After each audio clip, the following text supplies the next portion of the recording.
Breaking news. ఎన్నికల వేళ వైసీపీకి బిగ్ షాక్ ఇచ్చారు డొక్కా మాణిక్య వరప్రసాద్. టీడీపీలో చేరారు మాజీ మంత్రి డొక్కా మాణిక్య వరప్రసాద్. ఆయనకు కండువా కప్పి టీడీపీలోకి ఆహ్వానించారు చంద్రబాబు. 2020లో టీడీపీకి రాజీనామా చేసి వైసీపీలో చేరారు డొక్కా మాణిక్య వరప్రసాద్. విభజన అనంతరం డొక్కా మాణిక్య వరప్రసాద్ టీడీపీలో చేరారు.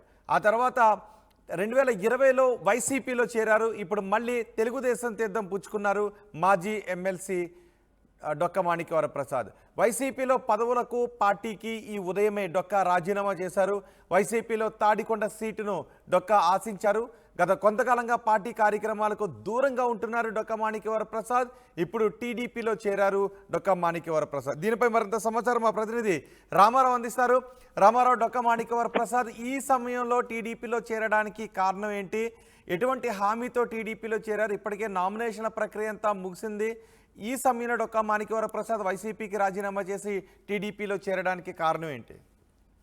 రోహిత్, ప్రధానంగా చూసుకున్నట్లయితే డొక్కా మాణిక్య వరప్రసాద్ ఇప్పుడు వైసీపీకి రాజీనామా చేసి టీడీపీలో చేరటం వెనుక ప్రధానంగా పార్టీలో ప్రాధాన్యత లభించడం లేదనేది ఆయన ప్రధానంగా అసంతృప్తి వ్యక్తం చేస్తున్నారు. గత కొంతకాలంగా కూడా ఇదే పరిస్థితి. ఆయన కావచ్చు, ఆయన అనుచరులు కావచ్చు, పార్టీలో ప్రాధాన్యత లేదు అని ఆయన అసంతృప్తి వ్యక్తం చేస్తున్నటువంటి పరిస్థితి ఉంది. ఈ నేపథ్యంలోనే ఆయనతో అంబటి రాంబాబు కూడా ఏదైతే పార్టీకి రాజీనామా చేస్తారో, పార్టీని విడతారన్న సమయంలో అంబటి రాంబాబు కూడా డొక్కా మాణిక్య వరప్రసాద్ తో మాట్లాడటం జరిగింది. సో ఆయన అసంతృప్తిగా ఉన్నారు. పార్టీ తనని గుర్తిస్తుందేమోనని వేచి చూశారు. అలాగనే దాంతో పాటు సీఎం జగన్ ని కలవటానికి ఒక అవకాశం కల్పించమని కూడా వైసీపీ నేతలు కోరడం జరిగింది. సో వీటన్నిటి నేపథ్యంలో ఆయన ఇప్పుడు పార్టీ మారాల్సిన అవసరం వచ్చింది. తనకి రాజకీయంగా మనుగడ కోసం ఆయన పార్టీ మారాలని డిసైడ్ చేసుకున్నారు. అయితే ఇదంతా కూడా ఆల్ ఆఫ్ సడన్ గా గతంలో అసంతృప్తి ఉన్నప్పటికీ కూడా డెసిషన్ తీసుకోవటం, వెంటనే చంద్రబాబు సమక్షంలో టీడీపీలో చేరడం మొత్తం కూడా చకచకా జరిగిపోయినటువంటి పరిస్థితి అయితే ఉంది.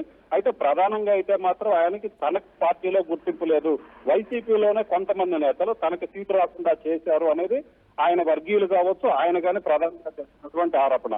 సో ఈ నేపథ్యంలోనే తాడికొండ నియోజకవర్గానికి సంబంధించి ఉండవల్లి శ్రీదేవిని పార్టీ నుంచి సస్పెండ్ చేసిన తర్వాత ఆయన్ని ఇన్ఛార్జ్ గా ప్రకటించారు. అప్పటి నుంచి కూడా ఖచ్చితంగా తనకే తాడికొండ నుంచి పోటీ చేసే అవకాశం వస్తుందని భావించారు. అయితే పార్టీలో ఉన్నటువంటి ఇంటర్నల్ పాలిటిక్స్ అవ్వచ్చు, కొంతమంది వైసీపీకి సంబంధించినటువంటి నేతలు ఆయన్ని తప్పించి మళ్ళీ కత్తెరపు సురేష్ కు, వైసీపీకి సంబంధించినటువంటి నేత కత్తెరపు సురేష్ కు తాడికొండ ఇన్ఛార్జ్ గా ఇచ్చారు. సో ఆ సమయంలోనే పార్టీ మీద కుట్ర చేశారు, తనకి సీటు దక్కకుండా చేశారని ఆయన ఆవేదన కూడా వ్యక్తం చేసిన పరిస్థితి ఉంది. సో ఖచ్చితంగా ఇక్కడైతే తనకి ప్రయారిటీ ఉండదు, తనకి రాజకీయ మనుగడ ఉండదు.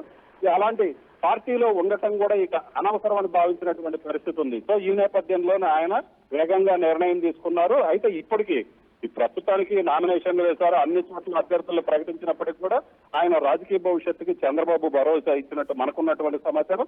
ఖచ్చితంగా ఆయన సీనియారిటీని ఉపయోగించుకుంటారు. ఎందుకంటే ఆయన ఎస్సీ సామాజిక వర్గంలో పట్టున్న నేత కావడంతో ఆ సామాజిక వర్గం నేతలందరినీ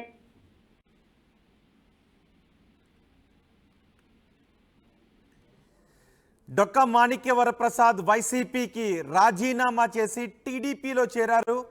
మాజీ మంత్రి, వైసీపీలో ఎమ్మెల్సీ పదవి కూడా డొక్కా మాణిక్య వరప్రసాద్కి ఇచ్చారు. అయితే ఇప్పుడు ఆయన తాడికొండ సీటును ఆశించారు, కానీ తాడికొండ సీటును మేకతోటి సుచరితకు కేటాయించారు. తాడికొండ సీటును డొక్కా మాణిక్య వరప్రసాద్కు కేటాయించలేదు. ఆయన గత కొంతకాలం నుంచి కూడా ఆయన పార్టీ కార్యక్రమాలకు దూరంగా ఉంటున్నారు. ఇప్పుడు తిరిగి మళ్ళీ వైసీపీలో చేరారు. విభజన అనంతరం డొక్కా మాణిక్య వరప్రసాద్ టీడీపీలో చేరారు. 2020 వరకు టీడీపీలోనే ఉన్నారు. 2020లో టీడీపీకి గుడ్ బై చెప్పి వైసీపీలో చేరారు డొక్కా మాణిక్య వరప్రసాద్. ఇప్పుడు మళ్ళీ వైసీపీకి గుడ్ బై చెప్పి టీడీపీలో చేరారు. వైసీపీలో పదవులకు పార్టీకి ఈ ఉదయమే డొక్కా రాజీనామా చేశారు. వైసీపీలో తాడికొండ సీట్ను ఆశించారు డొక్కా, కానీ తాడికొండ సీట్ను మేకతోటి సుచరితకు వైసీపీ ఇచ్చింది. దీంతో అసంతృప్తితో ఉన్న డొక్కా మాణిక్య వరప్రసాద్ టీడీపీలో చేరారు.